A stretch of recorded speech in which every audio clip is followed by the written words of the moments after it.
নমস্কার বন্ধুরা, আজ আবারও হাজির হয়েছি মজাদার একটি পটলের রেসিপি নিয়ে। পটল পাতা ভাজি কম বেশি সবাই জানেন এই পটল ভাজার রেসিপি। তো আমি কিভাবে এই পটল ভাজি বানালাম সেটাই আপনাদের সাথে শেয়ার করছি। আশা করছি আপনাদের খুবই ভালো লাগবে। তো রেসিপিটি তৈরি করার জন্য আমি এখানে পটল নিয়েছি 200 গ্রাম। তারপর পটলের পাতলা খোসাটা ঘষে তুলে নিয়ে তারপর পটলটাকে এইভাবে সাইড থেকে চিকন চিকন করে কেটে নিয়েছি। দুপাশে একইভাবে কেটে নিয়েছি। তারপর ধুয়ে পরিষ্কার করে নিয়েছি। এবার এর মধ্যে কিছু মশলা অ্যাড করব। প্রথমেই এর মধ্যেই দিয়ে দিচ্ছে হাফ চামচ লঙ্কার গুঁড়ো, স্বাদ মতো লবণ, হাফ চামচ হলুদ গুঁড়ো আর দিয়ে দিচ্ছে হাফ চামচ জিরে গুঁড়ো। এখন সব কিছু মিশিয়ে নেব।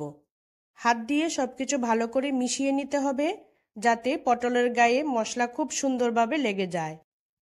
মশলা মাখিয়ে চাইলে আপনারা 5 মিনিট রেখে দিতে পারেন। তো দেখুন হাত দিয়ে সব মশলা ভালো করে পটলের সাথে মিশিয়ে নিয়েছি। এবার রান্নাটা শুরু করব। তার জন্য গ্যাস অন করে কড়াইয়ে 1 টেবিল চামচ সরষের তেল দিয়ে দিলাম। তেলটা খুব ভালো করে গরম করে এর মধ্যে একে একে পটলগুলো দিয়ে দিচ্ছি। মিডিয়াম ফ্লেমে পটলগুলো উল্টে পাল্টে ভেজে নিতে হবে। তো প্রথম পর্যায়ে পটলটা একটু খুন্তি দিয়ে চেপে চেপে ভেজে নিলেই দেখবেন পটলটা আস্তে আস্তে পাতার ডিজাইনের মতো হয়ে যাবে। তারপর উল্টে পাল্টে পটলটা হালকা লাল করে ভেজে দিতে হবে। তো আস্তে আস্তে কিন্তু পটলটা একদম পাতার মতো ডিজাইন হয়ে যাচ্ছে। পটলটা খুব বেশি লাল করে কিন্তু ভাজা যাবে না, হালকা লাল করে ভেজে নিলেই হবে। তো 2 থেকে 3 মিনিট পটলটা ভেজে নিয়েছি। এবার এটা একটা প্লেটে তুলে রাখছি। এই পটল ভাজাটা কিন্তু আপনারা এইভাবেই গরম ভাতের সাথে পরিবেশন করতে পারবেন।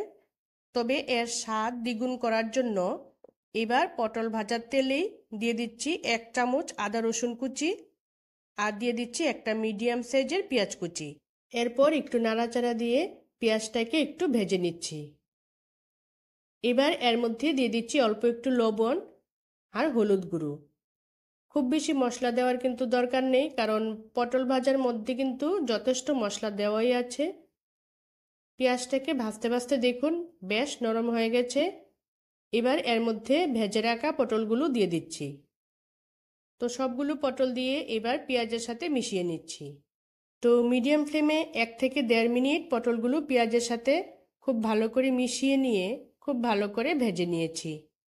এবার এর মধ্যে দিয়ে দিচ্ছি অল্প একটু গরম মশলা গুঁড়ো আর দিয়ে দিচ্ছি কিছুটা ধনেপাতা কুচি। তারপর সব কিছু আরও 10 থেকে 15 সেকেন্ড নাড়াচাড়া করে মিশিয়ে নিয়ে গ্যাসটা অফ করে দিলাম। তো দেখতেই পাচ্ছেন পটল ভাজিটা কতটা সুন্দর লাগছে। এবার এটা একটা প্লেটে সার্ভ করে নেব। এটা গরম ভাতের সাথে জাস্ট অসাধারণ লাগে খেতে। এটা বানানো কিন্তু খুবই সহজ, খুবই কম সময়ের মধ্যে তৈরি হয়ে যায়। তাহলে বন্ধুরা, আজকের রেসিপি যদি ভালো লেগে থাকে লাইক কমেন্ট শেয়ার করার অনুরোধ রইল আর চ্যানেলটা সাবস্ক্রাইব করে আমার পাশে থাকার অনুরোধ রইল। ভিডিওটা শেষ পর্যন্ত দেখার জন্য সকলকে অসংখ্য ধন্যবাদ। সবাই ভালো থাকবেন, সুস্থ থাকবেন।